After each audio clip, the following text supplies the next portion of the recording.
Breaking down the longest overtime in Rocket League history. Today, we are watching Game 3 from Vitality versus Rule 1 at the Major. This was one of the most ridiculous overtimes in history. So many insane saves, double flip reset attempts. But today, we watch ZENs Pov because, well, he is the best player in the world. With all of the pressure going on during this match, you guys don't understand how good he really does. Hey guys, we're on the road to 125,000 subscribers, so please be sure to subscribe if you are new. Like and comment for the algorithm, it really does help. And let's break down the longest overtime in Rocket League history. All right, so without further ado, let's break down the longest overtime in Rocket League history.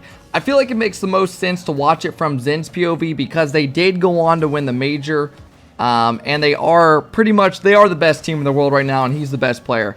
Now, on the other team, they did have the defensive MVP, so you do have a lot of good action going on in this. This overtime was absolutely nuts. I was at the Boston Major, and I remember, let me tell you guys something real quick as we watch this. I remember sitting in the stands, and I was sitting with some people, and I was like, dude, I'm going to go get a hot dog after this overtime.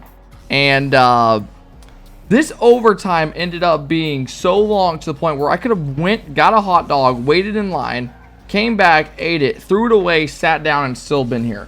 The match was going on. But without further ado, let's break this down because it is really good. We're going to be watching ZENs Pov the whole thing, like I said. But I will say, this was a big series because both teams are in the lower bracket, for those that don't know. Vitality just beat Genji in the lower, knocked him out. And Rule 1 actually just took down a very solid Moist. And Joya was absolutely popping off. So you knew there was a lot of good defense coming out from Rule 1 if they're playing against a very mechanical team. And I'll be honest, guys, watching this live, it felt like Vitality was in control the whole time. And it felt like it was one of those overtimes where Vitality was going to dominate, but they weren't going to be able to score because that's how good the defense was from Rule 1. And you know, as a rookie at their first LAN, I thought the most impressive thing was, I remember talking about it to a buddy of mine at the LAN. I was like, dude, I cannot believe how calm Zen is in these, like, this massive overtime. I don't know. I think it literally, his nerves aren't really there because how confident he is in his own game. You know, and it makes sense when that is a really risky ball by Rizzo. If you guys look at this from ZENs Pov, Rizzo's in this weird spot and he's forced to make a touch out, right? And he gets a touch right out to RW9. If RW9 was there a little bit earlier, an M7SN, his name is weird to say, but he gets like solid look. And right there, this was one of those times where a 2-minute overtime, and it feels like they might sneak a goal. And then they hit the crossbar again. And every time they would hit the crossbar, the crowd would be like, ah! Ah! It was actually like really funny at the LAN to see, but yeah, so many people were rooting for Rule 1 at this because at the time, Vitality really wasn't a favorite. Like, people weren't loving Vitality from NA because they just weren't like a favorite because everyone knew they were so good. Everyone was rooting for Sunless Khan's team. And for those that don't know, Sunless Khan, big YouTube content creator, you guys know who he is, and Insivic pretty much formed a team, and they're paying these guys salary. They started their own org, so everyone is rooting for basically this team because there's a lot of big content creators and stuff. And yeah, man.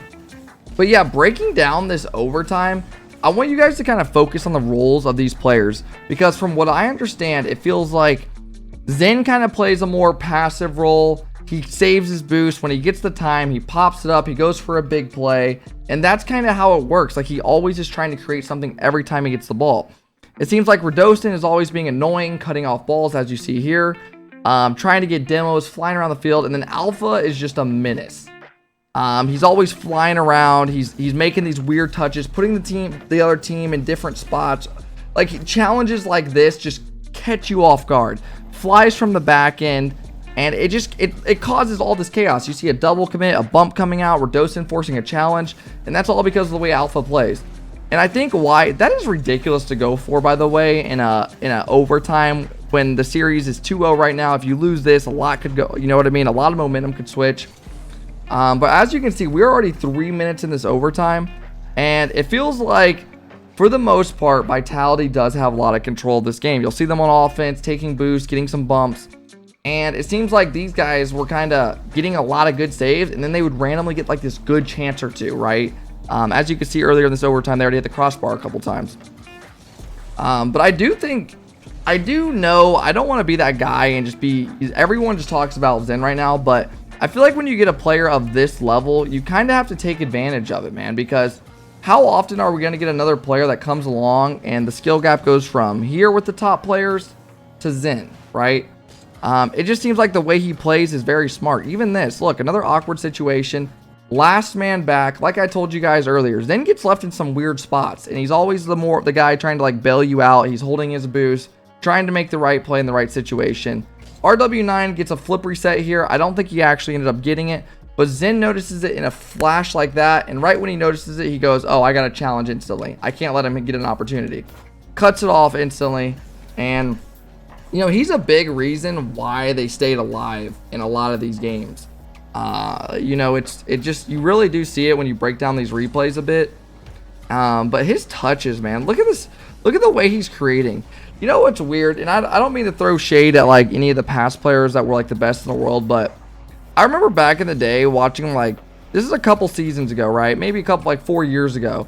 Justin was like hitting a flip reset air drag, and people genuinely thought it was like the craziest thing of all time. They're like, he's freestyling in RLCS. I remember specifically.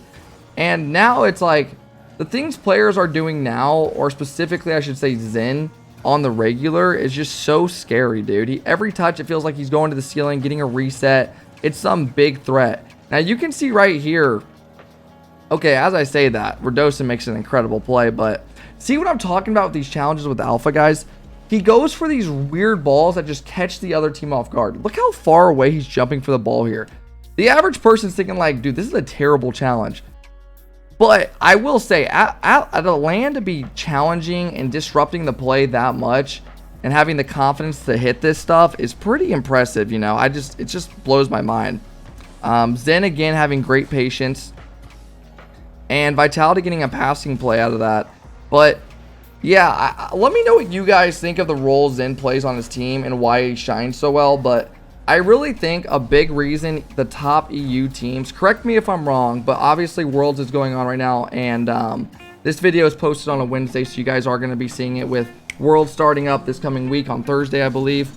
But the top EU teams seem to be obviously Vitality being the big dog, Carmine Corp, and BDS. After that, I feel like EU drops off a big amount. And I feel like these top teams, BDS, Vitality, and Carmine Corp, compared to the others, and I'm not saying NA can keep, I think NA is the only teams that can keep up with these teams, in my opinion, is FaZe Clan. If they're playing good and they're all honestly on their game. They've obviously had a little bit of drama going on recently, but it is what it is. But yeah, man, I think FaZe Clan and G2 look very well. I think SSG has a really good team style. But I don't know if they can keep up all the way in skill with like this top of tier of a team, you know. I feel like, but I think the good thing that these EU teams do compared to, you know, top in like other EU teams or top NA teams is those three teams have a really good, they have a good dynamic where they all click together and they all play to each other's strengths, right? It feels like Vatira gets played to his strengths. Look at this recovery, by the way. Like, this is so natural to this guy. Zero momentum getting a wall dash. I don't think you guys understand how hard that is for people that, it's so hard to get those chain dashes if you have no momentum. But back to what I was saying, it feels like these top EU teams, those three, play to their strengths. And when I say that, it feels like Redosa and Alpha play to Zen's strengths and Zen plays to their strengths, if that makes sense. Same thing with Carmine Corp. They play to each other's strengths. Seems like Vatira plays his role well, and Exotic and Itachi play their roles well. And I feel like the only team that really plays, plays to their full strengths in NA at the moment is SSG. But the only issue with SSG is I don't feel like they have the skill, of the level of Vitality, which is obviously hard to say. It's, of course, it's the best team in the world right now. But I think there's, that NA doesn't really play to their strengths as a team. It's more so like go out, try to make individual plays and get out. And EU, it just feels like they're always trying to somehow make the right play and set each other up. Like look at this play, for example, right here. Zen buys time for his teammates. Like I told you guys earlier, he's very good at buying time. He lets his teammates get boost. Besides going to net because he sees there's two guys in net, he decides to go to the side, pops it around, buys time for his team, gets their boost on top of it, and makes another person awkward. Now Rodostin has possession, and that's how it breaks it down, dude. That is why EU teams, in my opinion, are so good compared to NA, because it feels like they're always playing for each other, thinking about the next play. You know, I personally think that NA or lower level EU teams, you know, they don't really, how do I really word this? They don't really play for the second, the third, fourth play. You know, they play for the play in the moment. It's like, oh, let's just go for a solo play here because I have the boost. When teams like Zen, Vitality, Zen, and the boys, it feels like they play of, oh, what can I do here to slowly break them down and we can get a goal, right? Let me know if you guys agree with that, because I kind of feel like I'm talking out my butt in a way, but at the same time, I feel like to you guys it sounds like I'm talking out my butt, but I really do feel like that is how it is. But yeah, let's keep watching this a little bit. Alpha getting a little pre-jump, and as you guys can tell, I want you to look at the scoreboard real quick, okay? Look at this shots and saves coming out of the teams. You have 14 saves out of M7 and Killiers combined, and 9 out of RW9. And you can see obviously that they have more pressure, and you can tell by this that Vitality does. But man, right now we're in a 9-minute overtime. For those that don't know, we are legit. We have played 5 minutes of regular regulation and almost another 2 full games after that. Now, I'm sure in the moment these guys are so locked in on land where they're not even thinking about the time. But once you get past a couple minutes, you're probably thinking like, dude, you're looking at the scoreboard, your hands start getting sweaty. You're like, dude, we've been in this game for damn near 10 minutes. This is a really weird situation. Look how well he plays it, though. This is what I'm talking about when I say his patience is on another level. He uses his camera. Look where RW9 is at, where the closest defender is. Takes his time, gets a pop, because he knows he's going to try to probably demo him. So he goes around the wall, pops it high, flicks his camera again to see where M7 is, and then hits it over to buy time for his teams. It's stuff like that that is just like, it's so impressive. As another, you guys know I can get like top 100. Last season I finished like top 50 in every ranked playlist, and the difference between his IQ compared to mine, guys, look at this again. Zen sees 2 guys in front of him. What does he do? He looks behind him and says, oh, this guy's trying to demo me. I can't get demoed as third man. Half flips over him. It's just like, it's just one of those. That was actually almost a great shot. If this is what I'm talking about, Vitality's had possession the whole time. All of a sudden, a great flip reset comes out, and they almost get scored on. But yeah, man. And here's another good chance they had. Like I was telling you guys earlier, feels like Vitality would dominate, and they weren't getting like great chances. But then all of a sudden, the Rule 1 boys would come down, and they're getting like a look or two, and they're great looks, but they could not get it to go in. They couldn't hit the backside of the barn in this game, you know.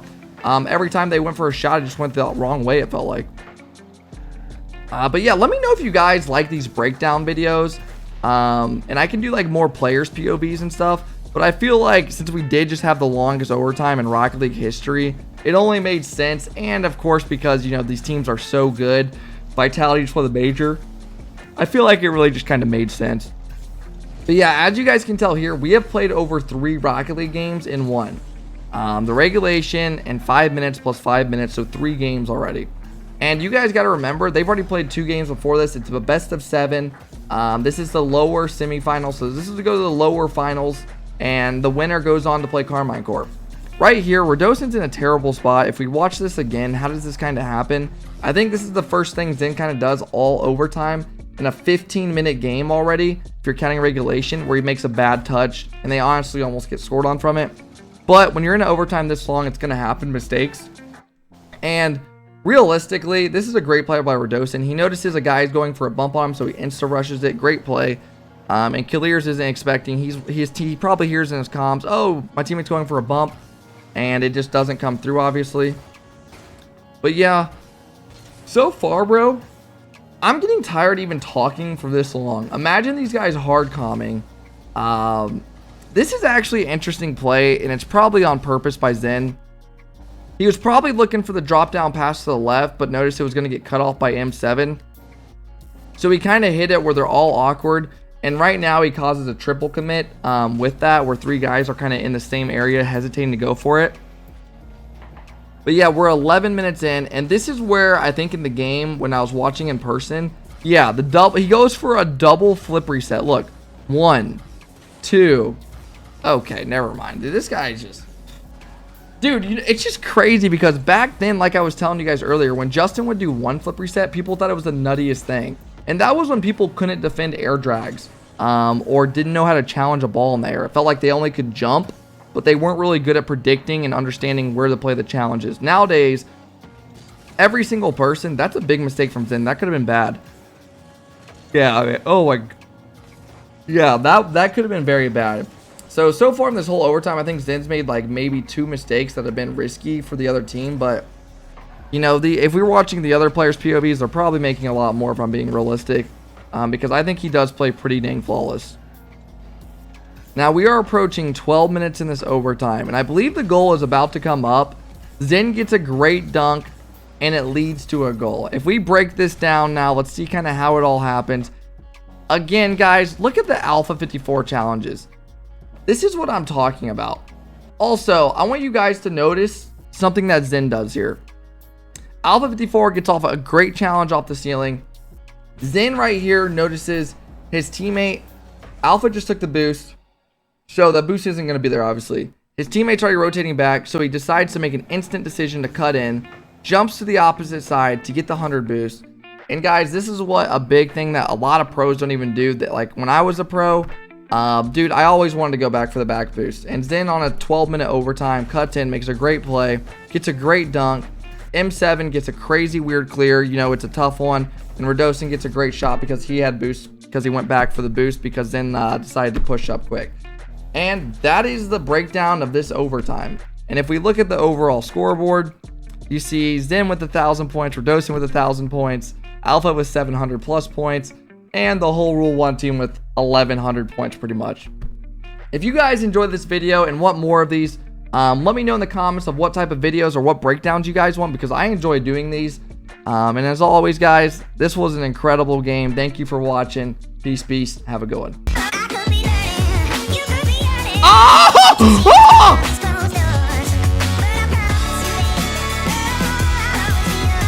Oh my God.